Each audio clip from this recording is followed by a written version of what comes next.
Hello guys, welcome to another video in my channel. अभी हम जिस मैच के बारे में बात करने वाले हैं वो है आज का वाइटल ब्लश का मैच, जो कि होने चला है केंट और मिडलसेक्स के बीच में।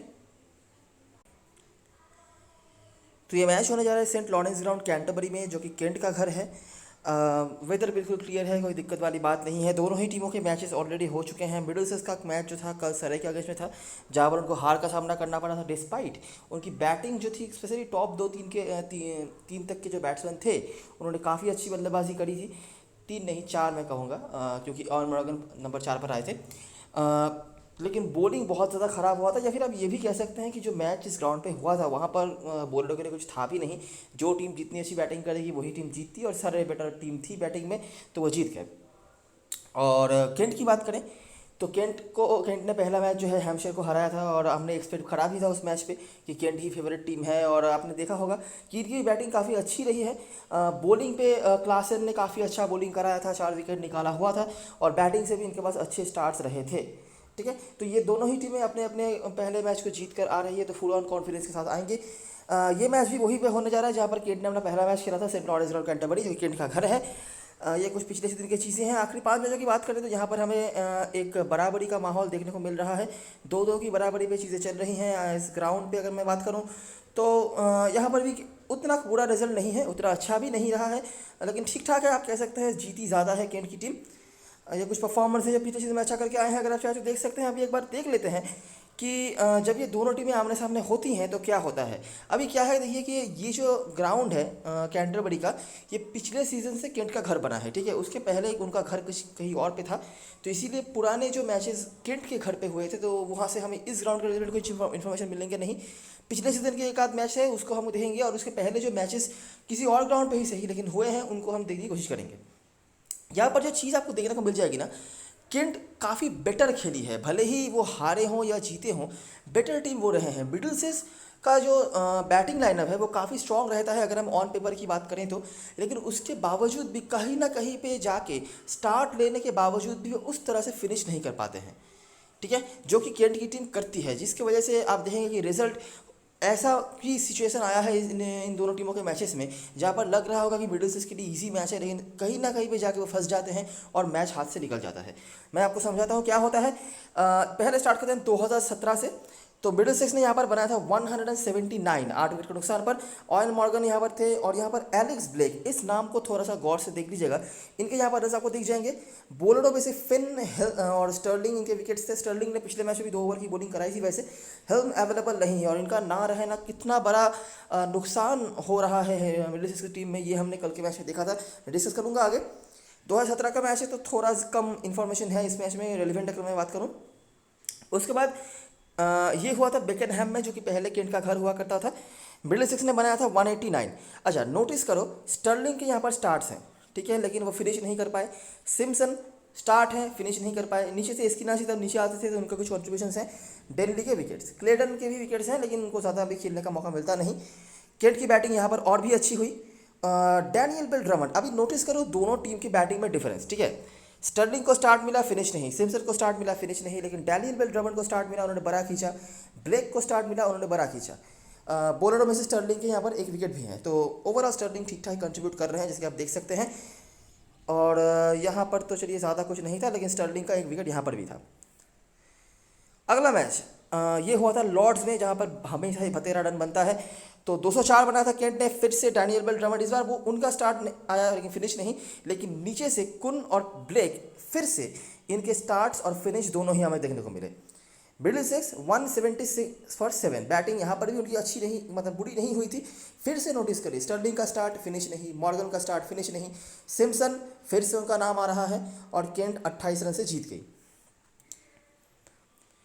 चौथा मैच, और ये पिछले सीजन का पहला मैच जो लॉर्ड्स में हुआ था, जो यहाँ पर फिर से ज़्यादा रन बने, 209 बने। ठीक है, एस्किनाजी ऊपर भी आपने उनका नाम एक बार देखा था, और पिछले सीजन के पहले तक वो नीचे बैटिंग करने आते थे। साथ में ये कुछ प्लेयर्स थे जिनके कॉन्ट्रीब्यूशन थे। क्लासन के 2 विकेट, केंट ने भी बहुत ही यहाँ पर ज़्यादा लंबा खींचा है बैटिंग को।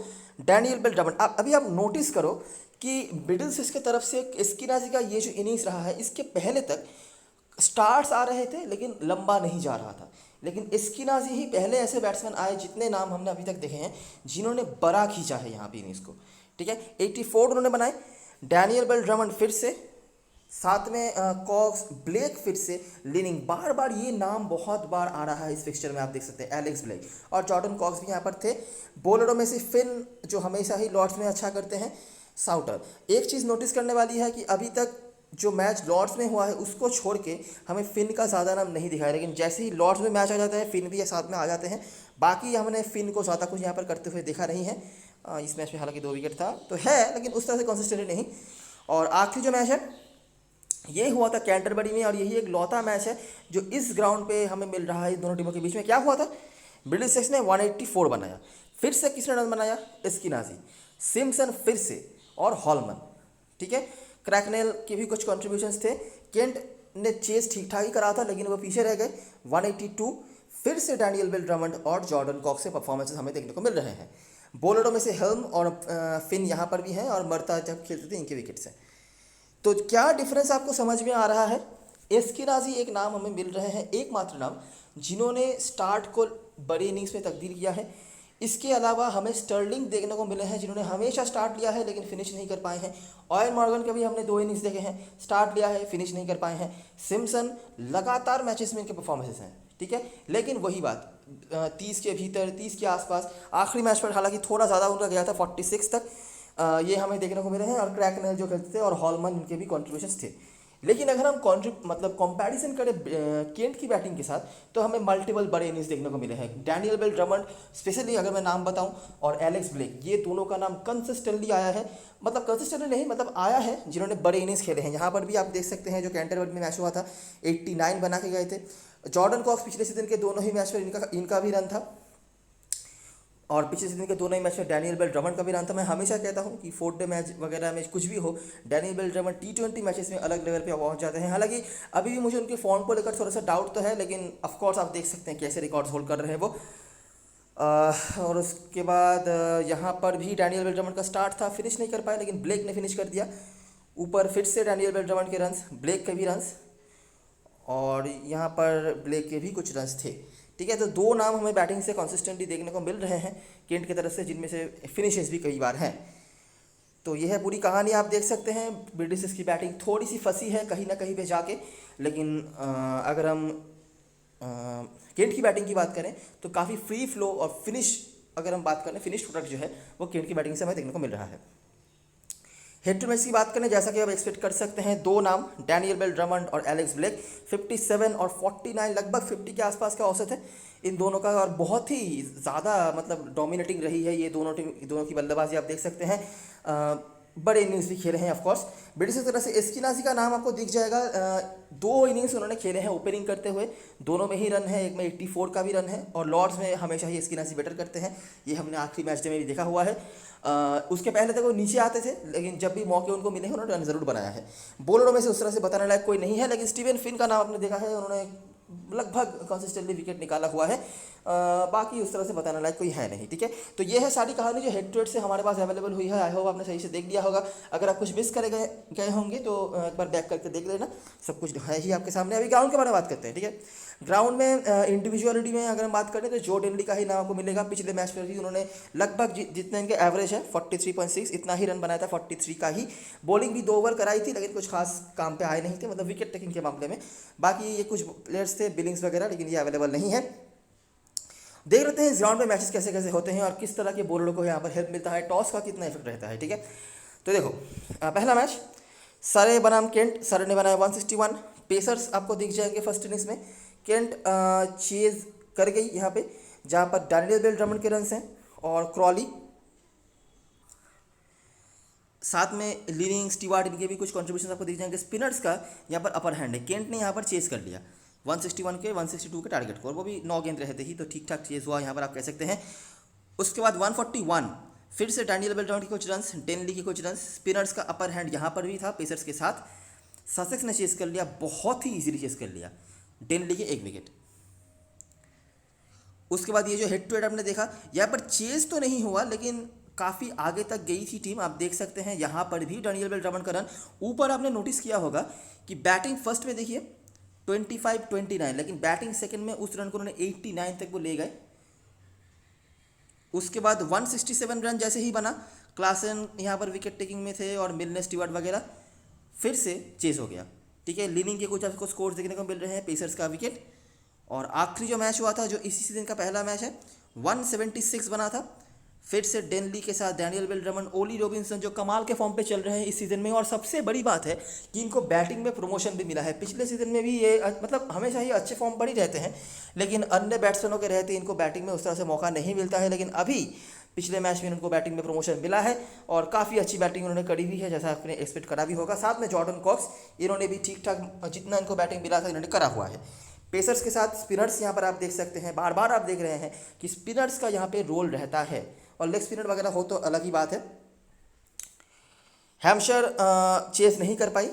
स्टीवार्ट, क्लासन, जो दो नाम आपने ऊपर कई बार देखे हैं, स्टीवार्ट यहाँ पर बैटिंग से भी अब जब भी उनको मौका मिलता है वो अच्छा कंट्रीब्यूशन करते हैं। साथ में स्टीवंस और लोगन जो एक स्पिनर है, पिछले मैच में ड्रीम 11 ने लिस्ट नहीं किया था इनको, वो इस मैच में शायद कर दिया है। तो ये है, ठीक है। तो जैसे कि आप देख सकते हैं कि चेजिंग यहाँ पे कंपैरेटिवली ईजी है, लेकिन कितना स्कोर आपको बनाना पड़ता है, 180 के ऊपर।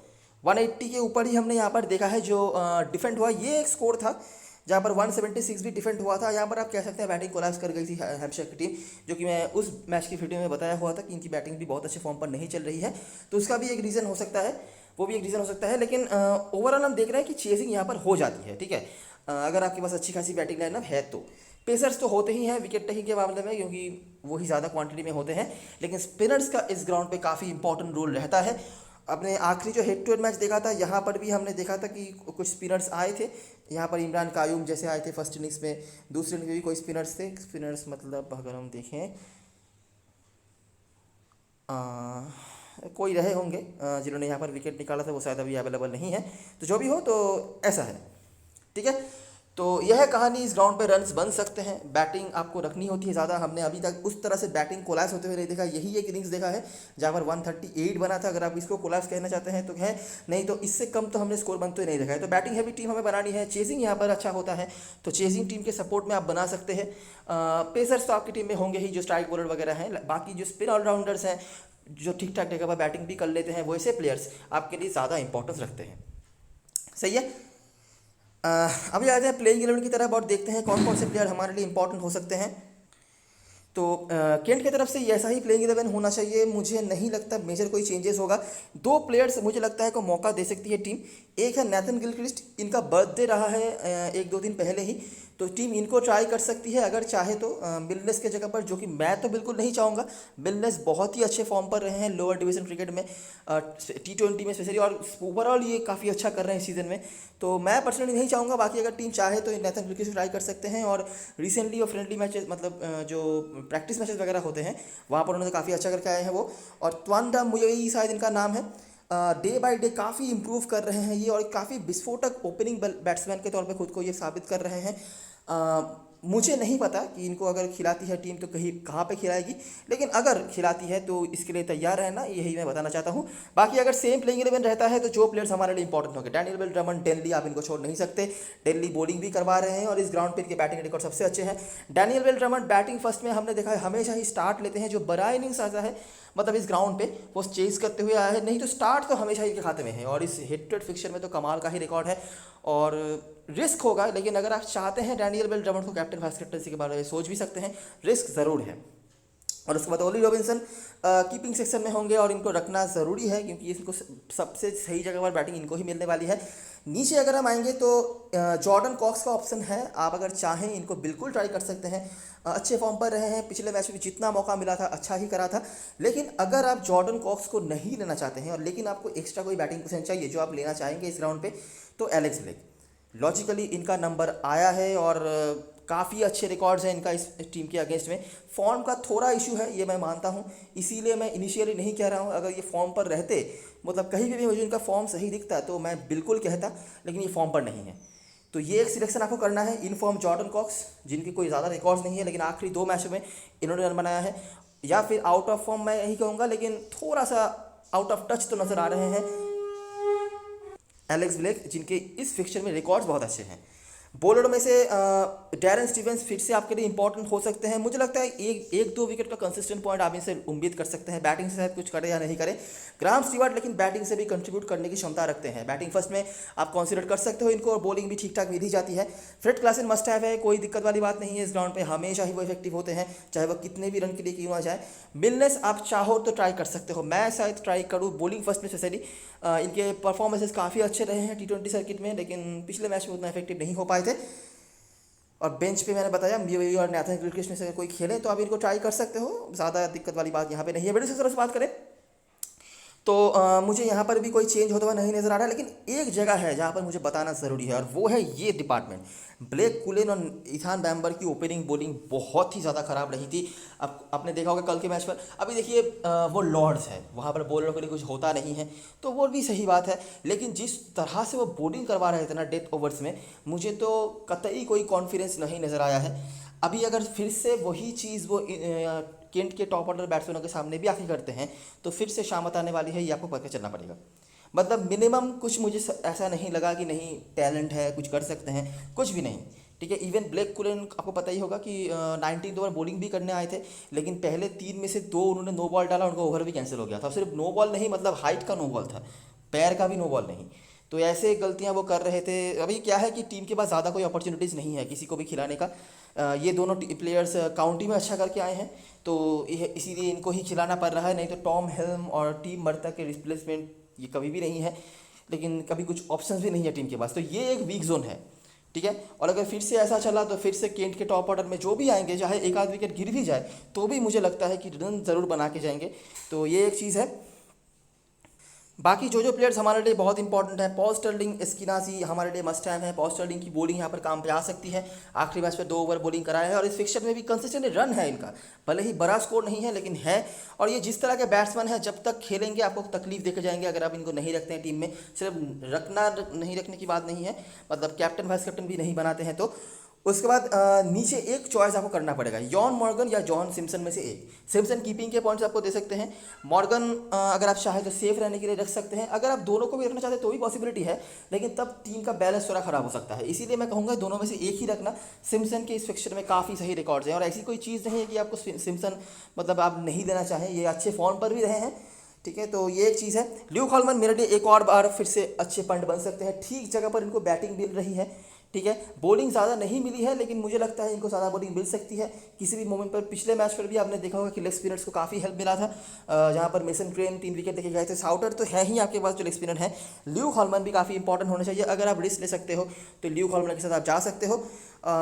ग्रीन के जगह पर जनता जो है अभी ग्रीन के साथ जा रही है। बाकी स्टीवन फिन तो है ही, जो और कोई बॉलिंग ऑप्शन आपके पास अवेलेबल नहीं है। बेंच पे ये कुछ ऑप्शंस होंगे जो अगर आप देखना चाहते हैं देख सकते हैं, लेकिन ये सारे बैट्समैन हैं, लेकिन प्रॉब्लम इनकी बैटिंग में नहीं बॉलिंग पे है। तो देखना पड़ेगा टीम किस तरह से सॉल्व करवाती है।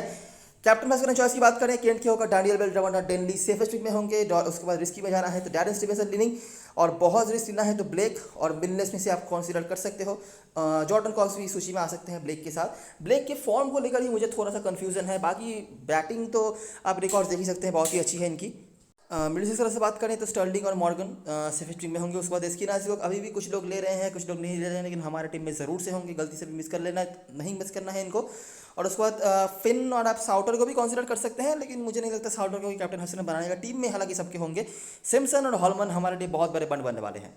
ठीक है, सिम्पसन के इस फिक्चर में काफ़ी अच्छे रिकॉर्ड्स हैं। देखिए वो जिस नंबर बैटिंग करने आते हैं वो 50 के ऊपर कुछ स्कोर बना देंगे, ऐसा सोच पाना भी मुश्किल है। बना सकते हैं, कई लोगों ने बनाया भी होगा, लेकिन नहीं बनाया है। लेकिन इसको भी हम अंडर एस्टिमेट नहीं कर सकते, जितना उनका मतलब परफॉर्मेंस रहा है अच्छा। 30-35 रन के भी कंसिस्टेंट पॉइंट है, आखिरी मैच में 40 के ऊपर भी गए हैं, तो काफ़ी कंसिस्टेंट रहे हैं। तो हमारे टीम में ये भी शायद आपको दिख जाएंगे। ठीक है,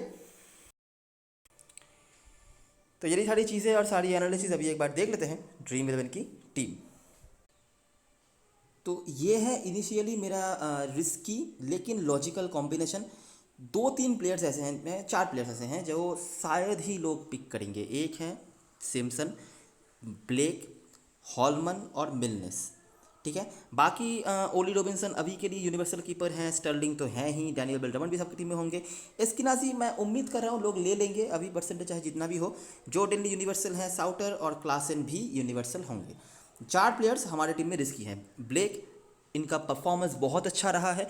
अगर आप ब्लेक को नहीं लेना चाहते, ध्यान से सुनो, लेकिन केंट का एक बैट्समैन आपकी टीम में फिर भी होना चाहिए। ब्लेक अगर आप नहीं लेना चाहते, जो अगर आप रिकॉर्ड्स नहीं देखना चाहते, आपको डर लग रहा है, आप सेफ जा सकते हो किसके साथ, सेफ जा सकते हो स्टीवार्ट या स्टीवेंस में से साथ। ठीक है, मुझे लगता है स्टीवेंस आपको कंसिस्टेंटली पॉइंट देते रहेंगे हर मैच पे ही, कम से कम एक विकेट का। स्टीवार्ट लेकिन बैटिंग बेटर करते हैं। ठीक है, तो मेरा प्रायोरिटी यहाँ पर स्टीवार्ट के साथ होगा और यहाँ पर जॉर्डन कॉक्स, इन दोनों के साथ आप जा सकते हो। और रिस्क तो आपने देख ही लिया, मैंने ब्लेक के साथ दिया हुआ है। उसके बाद यहाँ पर मैंने सिम्सन को लिया है, रीज़न आपको पता है। आप इमीडिएटली अगर सेफ रहना चाहते हो, सिम्सन की जगह पर मॉर्गन ले सकते हो। हॉलमन को मैंने लेकर रखा है, लेग स्पिनर है और बैटिंग भी ठीक जगह पर आ रही है। प्रॉब्लम एक ही है कि इनको सही से बॉलिंग नहीं मिली है पिछले मैच पे। अभी ज़रूरी नहीं फिर से नहीं मिलेगी, लेकिन पिछले सीजन के स्टैंड आउट परफॉर्मर थे। अगर आप रिस्क ले सकते हो ले लो, नहीं लेना है रिस्क आपको तो आप हॉलमन के जगह पर किसी सेफ प्लेयर को ले सकते हो। कौन से सेफ प्लेयर हैं? क्रिस ग्रीन मैं सजेस्ट नहीं करूंगा इनिशियली। ठीक है, आप चाहो तो मॉर्गन को ले सकते हो, काफ़ी क्रेडिट है हमारे पास, या फिर और कोई इससे हाई ऑप्शन मुझे दिख नहीं रहा है, या फिर आप फिन को लेकर भी चल सकते हो, दिक्कत वाली बात वहाँ पे भी नहीं है। फिन को सभी ले रहे हैं। मैं इनिशियली नहीं रख रहा था क्योंकि मुझे स्पेस नहीं मिल रहा। अगर आप चाहो तो फिन को भी ले सकते हो। बाकी बॉलरों में से साउटर क्लासन तो है ही, बिलनेस के ऊपर मैंने रिस्क लिया है। ठीक है, बिलनेस के जगह पर फिन, like to like change, risky for safe. ठीक है, तो कौन कौन से हमारे लिए चेंजेबल प्लेयर्स में से हैं, सॉरी, जिनके ऊपर आप काम कर सकते हो। ब्लेक के जगह पर आप यहाँ पर स्टीवार्ट, यहाँ पर कॉक्स, दोनों में से ले सकते हो। सिम्सन के जगह पर मॉर्गन, हॉलमन के जगह पर आप किसी और प्लेयर को, बैट्समैन को ले सकते हो, और मिलनेस के जगह पर फिन, ऐसा आप कर सकते हो। लेकिन ये मेरे लिए थोड़ा सा रिस्की तो है, लेकिन लॉजिकल कॉम्बिनेशन है। Captain vice captain, captain Denly है, कोई दिक्कत वाली बात नहीं है, सेफेस्ट ऑप्शन है, बॉलिंग भी करवा रहे हैं। वाइस कैप्टनसी के लिए स्टर्लिंग के साथ जा सकते हो, या फिर आप ऑल्टरनेट भी कर सकते हो, जैसे लोग कर भी रहे हैं। जब तक रहेंगे तो रन तो बना के जाएंगे ही, और बॉलिंग भी इनकी काम पे आ रही है, जैसे कि हमने देखा है। रिस्क लेना है और वो भी बहुत ज़्यादा वाला, तो वाइस कैप्टन आप डैनियल बेलट्राउन को कर सकते हो। बड़ी लीग में स्पॉट बचा के रखना ब्लेक के लिए, एक आध टीम में कैप्टन बना के बस भूल जाना कि मैंने वो टीम लगाया भी था। ठीक है, बस यही है, और मुझे कुछ ज़्यादा यहाँ पर दिख नहीं रहा है। ठीक है, तो ये रही सारी चीज़ें, सारी एनालिसिस। वीडियो अगर पसंद आया हो तो लाइक ज़रूर करना, सब्सक्राइब करना चैनल को, टेलीग्राम चैनल पे ज़रूर ज्वाइन हो जाना, क्योंकि लास्ट वन पे सारी अपडेट्स वगैरह वहीं पे आती हैं। तब तक के लिए best luck for this match and good bye for now.